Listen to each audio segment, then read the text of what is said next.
All right. Sounds great. Well, everyone, welcome back to a very exciting episode of the Storybox podcast. Today, my friends, I'm delighted to welcome Jonathan Evans to the Storybox. Now, for those of you that don't know who he is, Jonathan Evans is a mentor, an author, a speaker, and former NFL fullback. He treasures his relationship with Christ along with the opportunities to use his life to glorify God. I absolutely love that. Jonathan seeks to impact today's athletes, men, and young adults by equipping and encouraging them in their faith.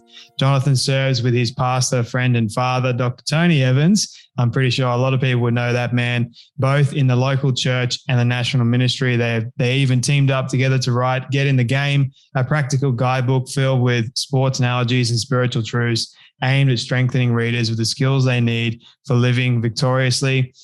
You also serve as the chaplain for the Dallas Cowboys and co-chaplain for the Dallas Mavericks as well. You've got, I believe, 5 kids, which might keep you on your toes a little bit. And you are co-author to a brand new book called Divine Disruption, which I am very excited to speak to you today about. You've also got another book, I believe, that is coming out called Your Time Is Now, Get What God Has Given You. Jonathan Evans, can I welcome you so much to the Storybox podcast today, my friend? Yeah, I'm so glad to be here, Jay. Thank you so much for having me. Thank you so much, man, for making the time to be here. I'm really, really excited to unbox your story today, man. Love, like I was saying to you just earlier, I love your ministry, love your heart to serve and to try and equip people in this ever-present and darkening world to strengthen our faith and to go and see the light in Jesus Christ and to live victoriously. So I know this is going to help so many people today. Before we dive into your backstory and why you do what you do in particular, I have one question I want to ask you that I ask all my guests at the very beginning, which is, what does success look like for you? Yeah, success looks like for me living in such a way that when it's all said and done, I just want God to be able to say, well done, my good and faithful servant. To me, it's not about the views. It's not about the likes. It's not about the notoriety. It has nothing to do with that because, if people are clapping, but heaven is quiet, that's not success for me. And so I just want to do what God has called me to do and be faithful where I'm currently planted. And as he uproots me and plants me in different places, I just want to grow there. And so I want to do what God has called me to do, impact the people God has called me to impact. And then, when it's all said and done, if I hear, well done, my good and faithful servant, that's what I'm living for. And that's what success will be. I love that answer, man. When was the moment for you that you realized that was success for you? Has it been this gradual thing over time in your life, or was there more of a catalyst moment somewhere? Yeah, I think when you recognize, it kind of was in college. There was a moment there where I realized that I could no longer ride the coattail of my parents' relationship with God. That wasn't going to work for me. And that I had to build a personal relationship with him on my own. And so once I started that process and you start the slow process of kind of weaning yourself off of a bad view of greatness and a bad view of success that this world gives, and really totally giving your life to God and what he wants, his dream for your life, instead of trying to get him to submit to your dream for your life. And once that happened, a lot of that was through my football journey and going from a player to becoming the chaplain and going from running from ministry to seminary. There were definitely some extremes in my life where as you give your life to God, he slowly begins to unravel what he wants for your life. Was that a difficult transition for you to go from being in football to then being the chaplain? And more specifically, why did you make that transition in the first place? Well, it was a difficult transition because for me, I didn't want to do ministry because I'd always lived in it. My parents, Dr. Tony and Lois Evans, I lived in ministry. And so I was thinking of trying to, blaze my own path and set my own way or trail. And I remember playing and trying my best to get into the NFL. And I got in, so to speak. But, I was on 6 teams in 5 years. I was all over the place trying to figure out why in the world this was happening the way it was happening. I was cut, traded, carted off the field. I was booed, injured 3 times. It was just a very difficult kind of pit circumstance for me trying to get this dream that I was trying to get. And I remember working out to go back and play when my wife said, she kind of feels like God's calling me. I was like, no, he's not. I'm going to go back and play. And I remember tearing my Achilles tendon. And once I did that, I hit the ground, and in pain, I started laughing because, the guys came over and said, "Why are you laughing?" I said, "Well, this is the clearest, I've heard God say, you're not going to continue to walk in the direction I'm not calling you. But if you walk in the direction where I am calling you, then I'll show you what you're called to." And as soon as I limped into seminary, I got a call to come back to the NFL as a chaplain by the Dallas Cowboys. I mean, as soon as I walked in the direction God was calling me, I got a call to come back as the chaplain. And that's when I ran out of the tunnel. That's when I experienced, this is my 10th year as the chaplain for the Dallas Cowboys. And so I've been in the NFL for 10 years, and God always had a tunnel for me to run out of, but it would be his tunnel, not my tunnel. It would be his way, not my way. And it would be his impact, not just me impacting players on a football field. And so he has something much bigger. I don't have to worry about injuries. I don't have to worry about, being hurt. I don't have to be in the training room. But I also get to impact people with the knowledge that I've received through my own experience of, grieving my way through the NFL, so to speak, and not being able to get my dream the way I wanted. I experienced everything that I currently minister to. How do we know that it is actually God's plan to begin with and not just our own manifestations, that sort of thing? Yeah, well, definitely. I mean, first of all, we have to define the difference between service and selfishness. A lot of what we're asking God to do is to, be Robin so that I can be Batman. We just want him to be the step stool that we stand on so that he can take us higher. And the reality is that he's the king and we're the servants. And so our job is to serve the king. And so one of the ways that that you're beginning to walk in the direction of God's way is first you submitting personally to a personal relationship with him. It starts there. I mean, you can do all of these things trying to find your path, trying to find your purpose, and trying to find your way. But if you haven't found submission in your own heart to God in a personal relationship, then you're not hearing the voice of God. It's just your voice in your head that you're making God sign off on. The second thing is you have to look at how God made you and created you. And so you're going to automatically have certain passions. You're going to automatically have certain experiences. You'll automatically have certain abilities, and you'll have certain opportunities.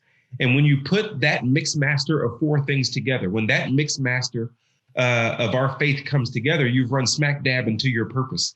And so God never wastes anything. And we have to understand that. Look at my NFL story for a second. If you take my NFL story, not making it, getting cut, getting hurt. And while I was in that, I was whining, grumbling, groaning, and complaining. Never knew that God was using all of that and making those the ingredients for my purpose that I'm walking in right now. And so he used the hard place. My mom told me this, Jay, I'll say it this way. Your greatest ministry will come out of your greatest misery. Yeah. Notice that most people are passionate about things that they've been through themselves. And so God will use your life story, whether good or bad or ugly. He'll use your pain. He'll use your problems for your purpose. And so it's never off to the left, And so when you think about your life, when you think about your experiences, when you think about what you've gone through, and then you connect that to what you're passionate about, you'll find some similarities. And when you connect your passion with your experiences, your opportunities, and your abilities, you've ran into your purpose. Yeah. I say there is no better purpose than a God-given purpose. And oftentimes we wrestle with it, we run away from it. And I've always been interested in why is it that we do run away from that purpose? And secondly, it kind of ties into it. There might be some people that are listening to this right now that don't believe in God and they don't believe in that sort of alignment with purpose, like with service and serving God more or less. So how would we walk someone through that scenario? And then, Yeah, so I think that there's a couple of things there. First of all, for those that don't believe in God, I think that our world is structured based on God. I think that when you look at employers and employees, when you look at football teams and head coaches, when you look at nations and presidents, when you look at past nations and kings, you kind of see a motif. When you even look at our movies, when you look at, let me stop that. Did you hear that? It's all good, man. I'll cut it out. We'll cut it out. Let me start over on that one. Well, first of all, there's a couple of things. And one of the things that we have to realize for those who, struggle to believe in God or don't believe in God is look at the motif of our lives. The motif of our lives basically says that we have teams and head coaches. We have employers and employees. We have nations that have kings. The way that our lives is structured, even when you look at when you just look at movies are built based on bad situations and then salvation. If you have a superhero movie and there's no bad situation and no hero to save the situation and bring salvation, then the movie's boring. I mean, we built our whole life on this motif that there is a greater and the lesser serves the greater. Yeah. And what purpose do we have in our lives? Are we built just to be born, just to go to school, just to get smart, get a good job? Then you make a lot of money, and you try to make a lot of money. You try to gain your notoriety, and then you get older and you don't, not able to function the same, and then you die.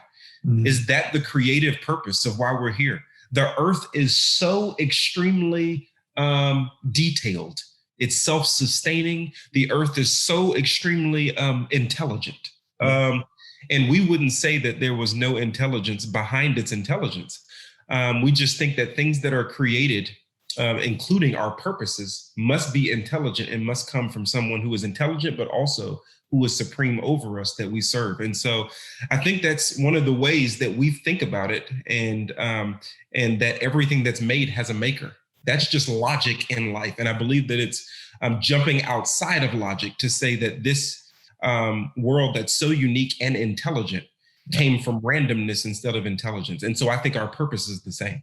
Mm. And it's kind of like, it boggles my mind to think that a lot of people do believe in sort of like a big bang. I mean, isn't a bang, doesn't that create destruction rather than form something? I mean, it forms destroys everything in its wake. So why would people want to believe that? Or it just boggles my mind to think that you can't look, you can look outside and there's like the trees, the air, the birds even, and how everything has sort of its own purpose, and even you. And it just, I struggle to think why people don't actually believe that they are worth enough. They don't believe they were created with a purpose to begin with, and that God doesn't love them. But once again, I think it's because of sin and the human condition and that flaw. So how can we encourage somebody to find their purpose, or to live in their purpose, or to really find what God has given them? Well, I think you said it just starting out. I mean, first of all, Romans 1 talks about suppressing the truth. And obviously there's a thing with human beings not wanting to be under authority. So not only do we suppress the truth, but we don't want to be under authority. You see Adam and Eve, they had a clear rule, but they operated as they were the authority. And so once we do that, we lose control. Once we do that, we're, people want freedom. And they define freedom as saying, freedom is I can do whatever I want to do whenever I want to do it. Well, that's not freedom. That's chaos. Disguise this freedom. If you want true freedom, it has to come with boundaries. And what God has done is he's given us the boundaries in his word to actually experience true freedom. And so nobody would think that freedom is that way. You wouldn't raise your kids to say, hey, you can do whatever you want to do it. If you allow them to do that, they tear your house down. You give them boundaries, and within those boundaries, there is freedom. And so I think there's a misdefinition of freedom. I think there's a misdefinition of authority and not wanting to be under it. And ultimately, I think it's suppressing the truth. But once we come to the truth, and once we come to the reality that, every manufacturer has a purpose for the product that he manufactures. Every creator has a purpose, whether it's clothes, whether it's a TV, whether it's a smartphone. There are purposes for these intelligent things that have been created by intelligent people. Mm-hmm. And again, I think the world carries a motif of an intelligent God who has created an intelligent world, who has created in his image intelligent people. And he's given each one of us uniquenesses with an intelligent purpose. Mm-hmm. And until we connect to that intelligence based on his word, until we connect to who he is, then we won't get to experience how intelligent our purpose is for the intelligence that he gave us when he created us. And making that connection is what life is about. Making that connection and serving God through it is how you experience the fullness of your life, where you never fear more alive. You know, the Bible says it was like fire shut up in my bones. Like there was nothing else that I wanted to do when I connected my intelligence that God gave me to the intelligence, the creator who gave it to me. And so I think that that's important, and encouraging people to connect with him first, to connect with God. I think people should start at square one. People should start at square one and just connect with God, asking the question, is there a God? Who is he? I want to learn about him. I want to read about him. And I want to learn what his purposes are. Because when you learn that, then you can better find what your purposes are inside of it. How about the idea of faith, and what is, for those people that don't know, what is real faith? Yeah, I think my dad gave me the greatest definition of faith. Okay. And it's a Tony Evansism is what I call it, Jade. And he said, faith is acting like it is so, even when it's not so that it might be so, simply because God said so. Wow. Faith is acting like it is so, even when it's not so that it might be so, simply because God said so. Let me make that simple for you. As a football player, in the off season, I would work out hard. I couldn't see the season. I didn't know what was going to happen, but I would work out like it is so, even when it's not so that it might be so, simply because my coach said so. So there was things that I would do to prepare for something that I couldn't see. And that was faith. Faith is me deciding, hey, you know what? I'm going to give my life to the Lord. I don't understand it all. I don't see it all. I don't have all of the answers, but I have the faith to do this act based on the information I have been given. And so, Hebrews 11:1 says, faith is the assurance of things hoped for and the conviction of things not seen. You know what I mean? So we're not from Missouri, the show me state where you have to see it to believe it. But faith still has logic connected to it and information.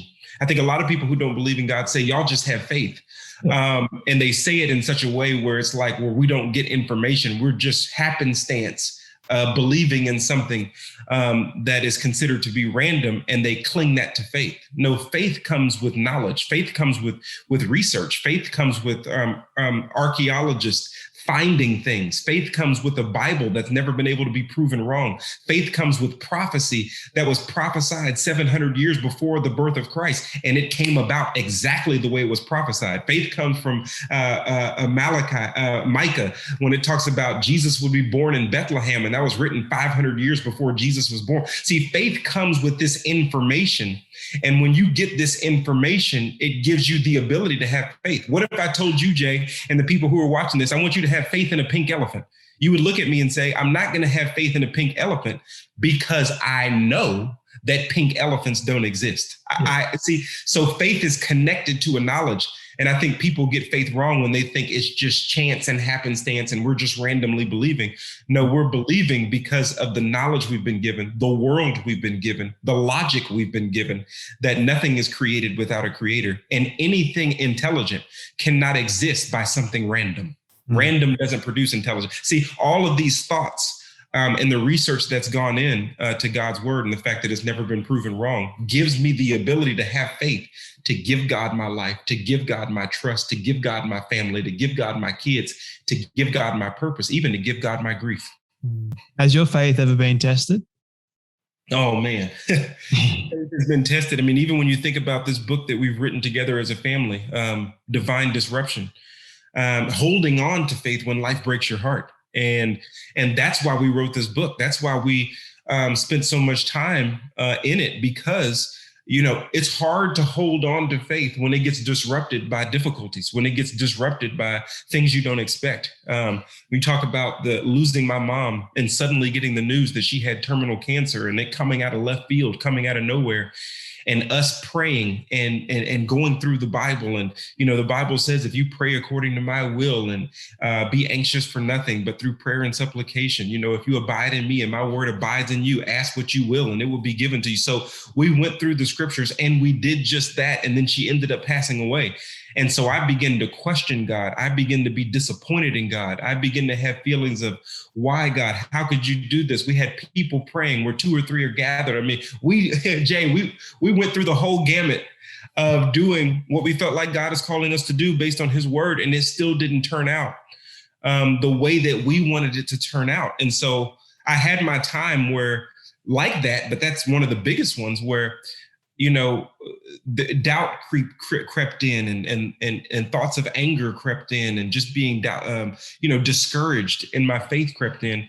And it definitely comes, in those hard times. So certainly it has been tested, but God gave me a clear answer in those times where I sought him in disappointment.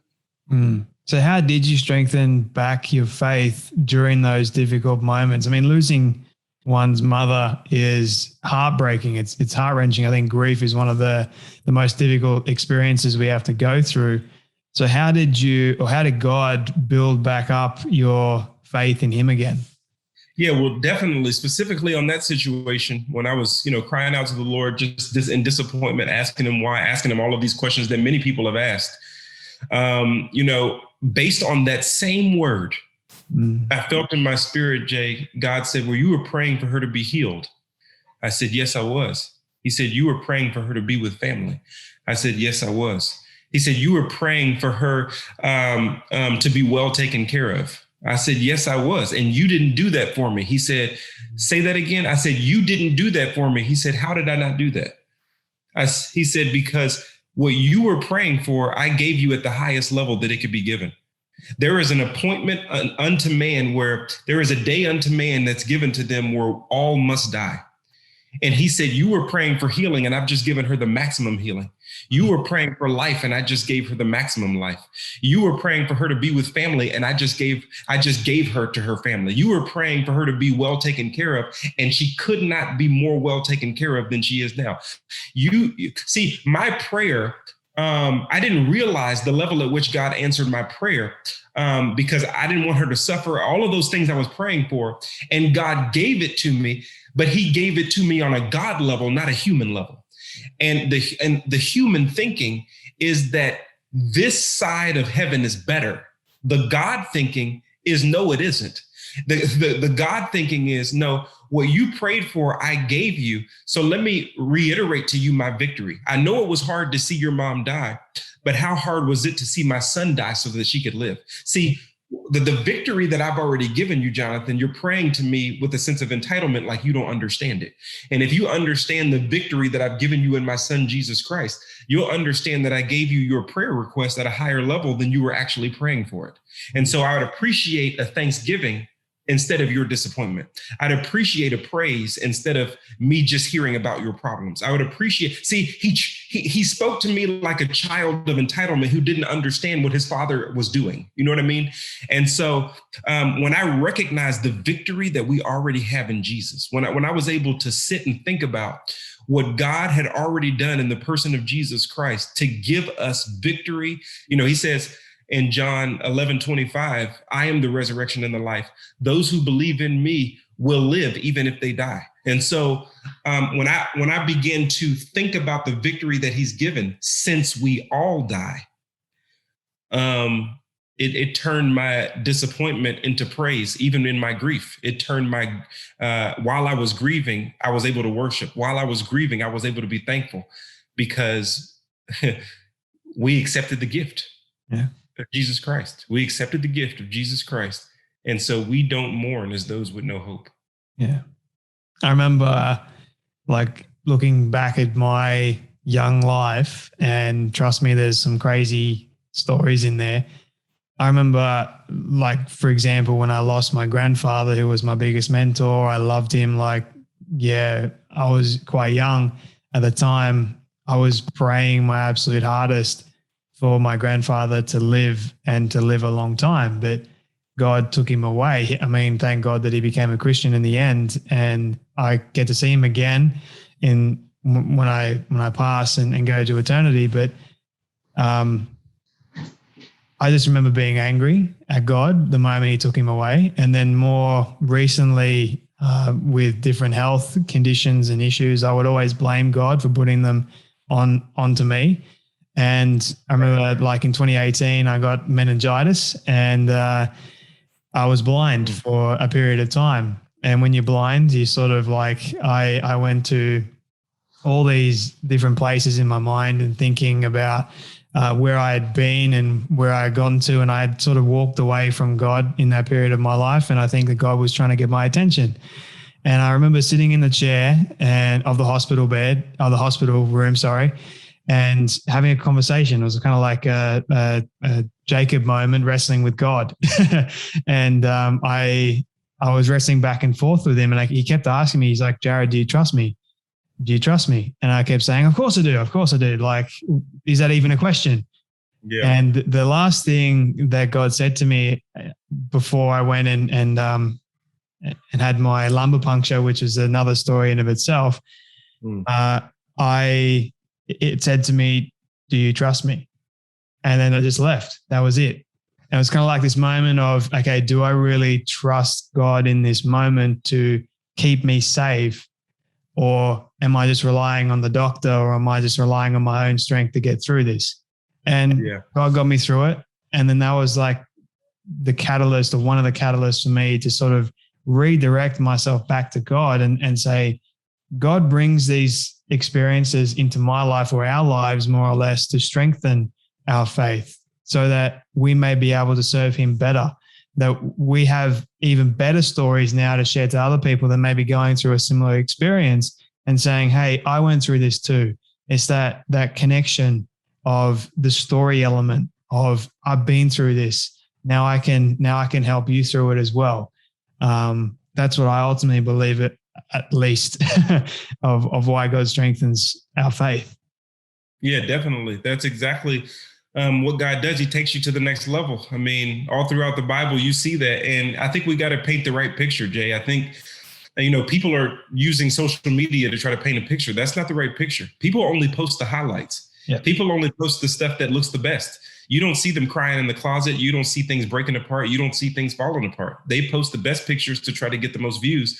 And people compare themselves to that instead of comparing themselves to the real narrative. The real narrative is Joseph was in a pit, so thrown in there by his own family before he ever made it to the palace to be second in command. The real narrative is Abraham was wandering around before he got called by God to go to the right place. The real narrative is that it took Noah 20 years to build that ark. He had to be consistent for a long time before he ever saw its use. The real narrative is that Sarah was barren. She couldn't have any children.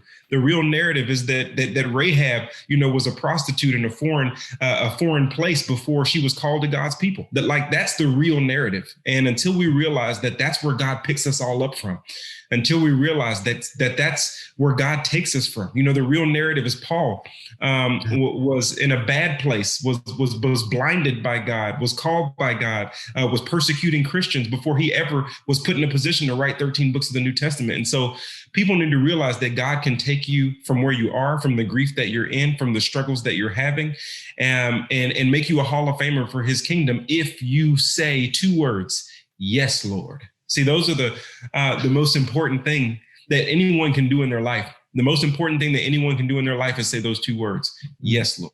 Because as long as we strain and fight with him, is the longer we take the time to get to the own purpose and destiny that he has for us. And he's not going to force it.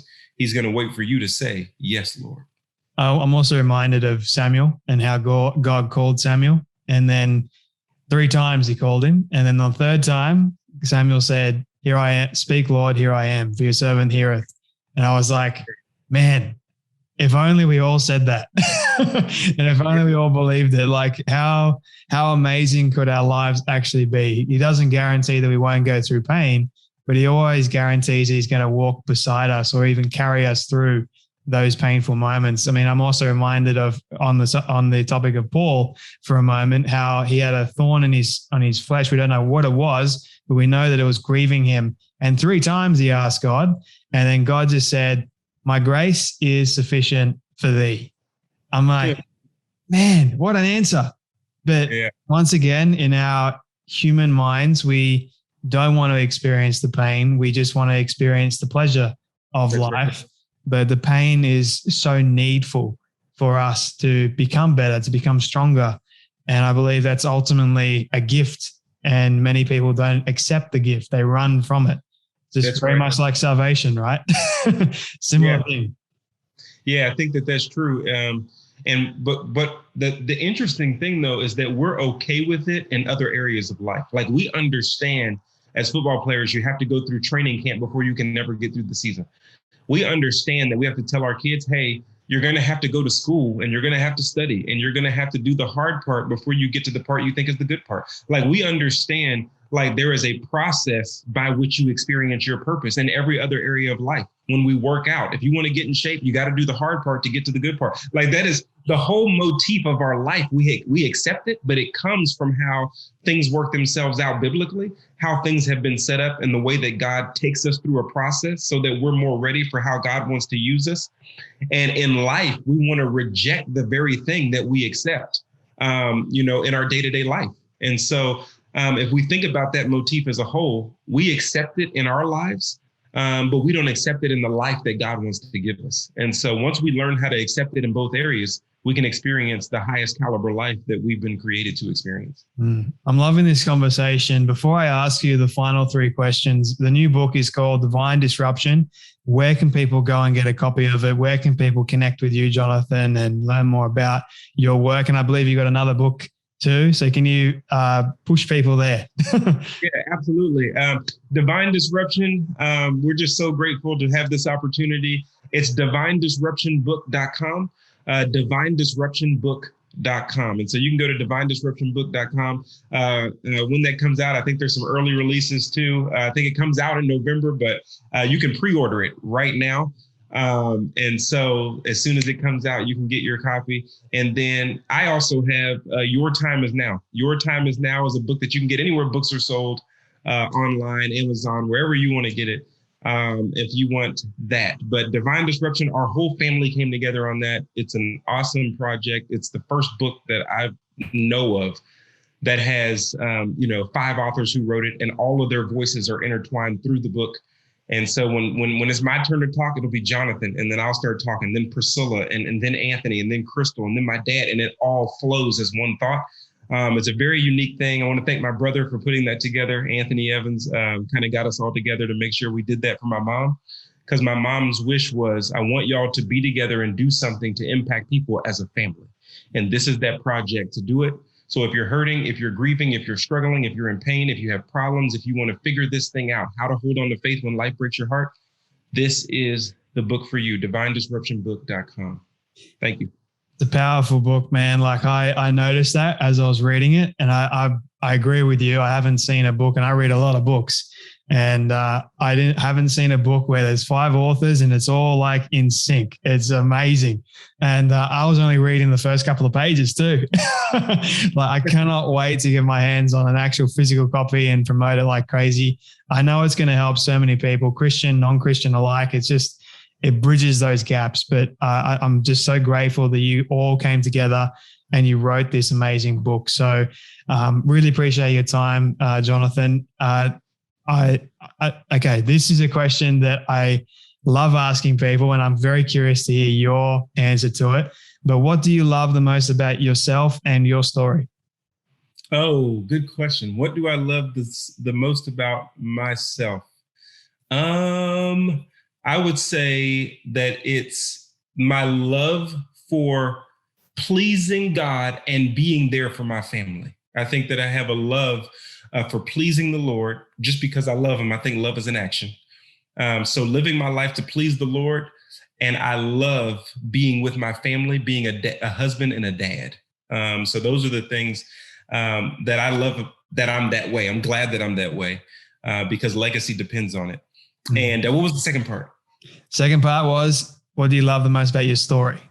Love the most about my story is what we've been talking about. I love to be able to look back and see the hindsight is 2020. Be able to look back and see the hand of God. Oh, that's why that happened. Oh, I'm glad I didn't get out of that when I was trying to get out of that. And it making me more mature as God matures me to my future. Love that, man. What has been the most vulnerable moment in your life? I would say the most vulnerable moment in my life was when I realized that I was riding the coattail of my parents' faith and I did not have one of my own. When I was shell shocked by the idea, oh, like what my parents have done in ministry and for the last 30 years, that doesn't contribute to my well done. That doesn't contribute to what God is going to say to me. It only contributes to what God is going to say to them. And me going before the Lord and saying, yes, Lord. Love that, man. My final question for you, Jonathan, is my all-time favorite question I ask everyone at the end. It's a hypothetical one, but I want you to imagine with me for a moment that you've been able to reach the age of 100. All your friends and your family have decided to put together a film for you of everything you've ever said and everything you've ever done. Don't ask me how in the world they got it all. We'll just call it magic for the sake of argument. But they've been able to get it and show it to you on your 100th birthday. What do you want that film to say and to show about your life? Oh, I think that I want that film to say, Jonathan Evans, a man after God's own heart who loved to do his will. And then I think that I would want it to show, everything, because I want it to be real, and I want it to show all of the problems, all of the pain, all of the struggles, all of the temptations where I failed, all of the things that I did displeasing to God, and how God stayed with me, loved me, gave me grace, matured me, and walked with me as I accomplished greater, did better, got more from him, and ultimately got the well done, my good and faithful servant. So I think that's the ball game we play. And I think that we just got to continue to play it well. Amen, brother. Well, thank you so much, Jonathan Evans, for your time today, your story, your heart to serve and show up. And thank you so much for spending the time with me today on the Storybox podcast. Glad to have been a part of it, man. Great conversation. Thank you so much, Jay.